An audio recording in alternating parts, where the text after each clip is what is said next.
Welcome guys. Privacy. The word privacy has a lot of meaning. It's just one word, but when you examine that word, we'll break it down a little bit what privacy is. I'm going to look at privacy from government point of view and how much data our government has. As you guys know, government already monitors some of our data. They already know certain stats about us. Now, how many of you from here, by raising your hand, feel that you have nothing to hide? Nothing to hide? 1, 2, 3, 4, 5. You got 5 people. 6 people here believe they have nothing to hide. Awesome. Good. So we'll look at that a little bit. So that's the biggest argument government uses. If you have nothing to hide, why are you worried about it? The rest of you, I guess you guys are worried about it.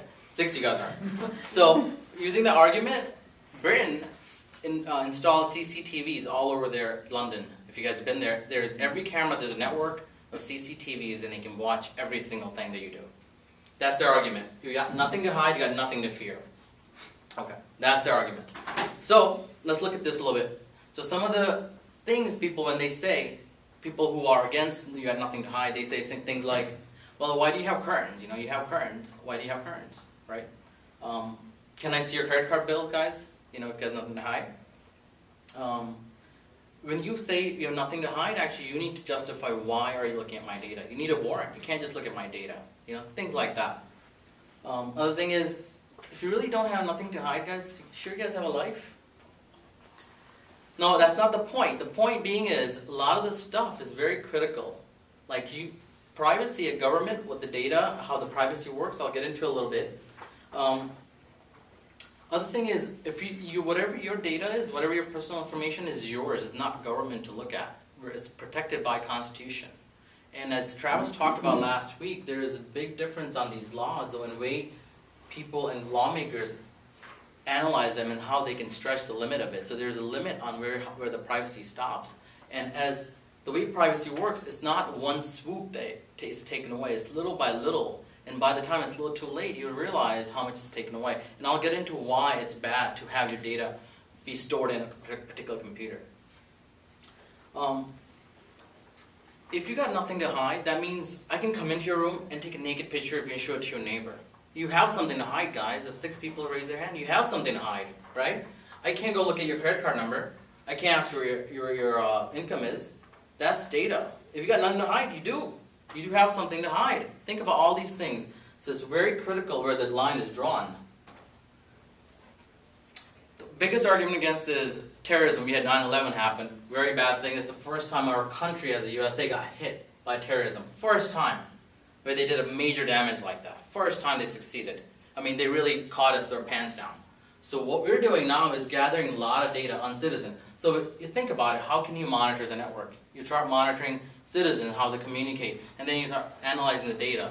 You know, word like mom, but think about it. Will you really use terrorists are dumb enough to use bomb as their in the email, like we're going to put stab to it? It doesn't work, right? A lot of things, you have to analyze the data in a proper way. I'll get into why it's also bad. One of the philosophers, John Drury, said one time, problem well put is half solved. If the problem is put correctly, it's much easier to answer it instead of going back and asking questions. So we need to ask what is the right line, what government can look at our data for, and why it's being used for. Other thing about privacy is talking of, let's look at other thing like Peeping Tom example. Peeping Tom, for example, is looking at something that could visually available, but it's making you very uncomfortable.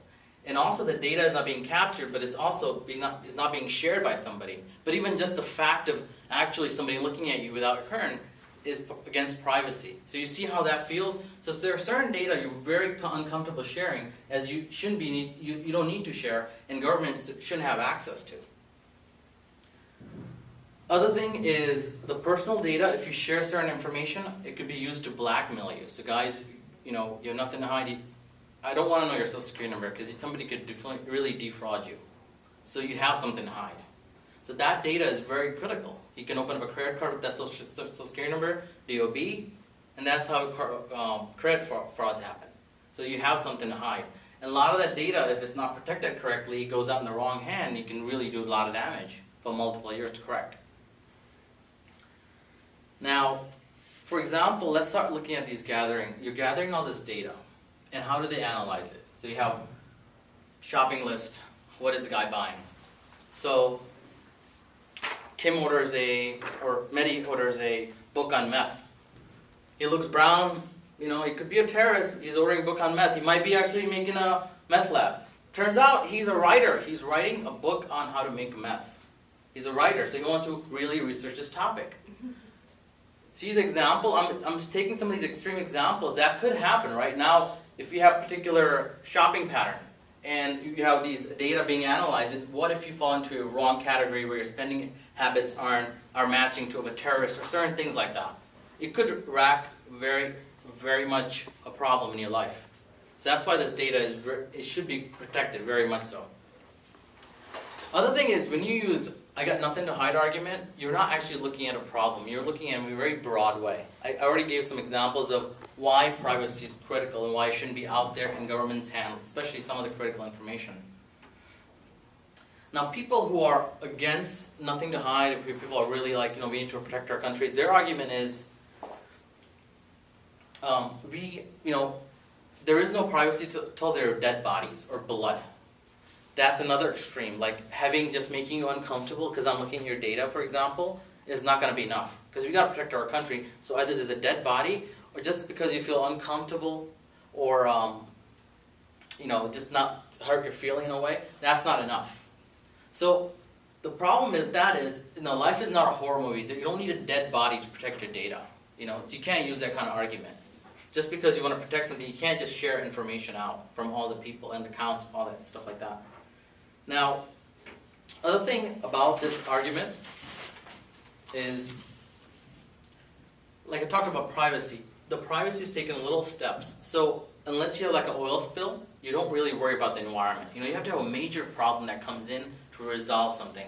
So with the way privacy works, if you take little data is taken away little by little, and if it's not questioned during that way, then you wake up one day realizing, I have too much data, too much information that government has. And that data could be used or stolen, because we know government is not the best at keeping this kind of information. It could be leaked, hacked, and imagine getting your personal critical information, like a DOB, SSN numbers, to the wrong person. It could really rack a whole problem in your life. So that's why a lot of the information should not be monitored by government.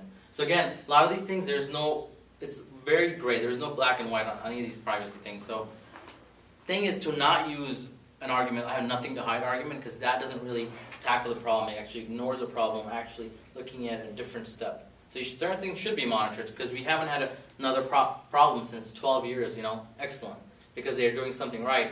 But you don't want to break certain laws that you have by Constitution, like without search without warrant, certain things that are critical given to us by Constitution. Thanks, guys.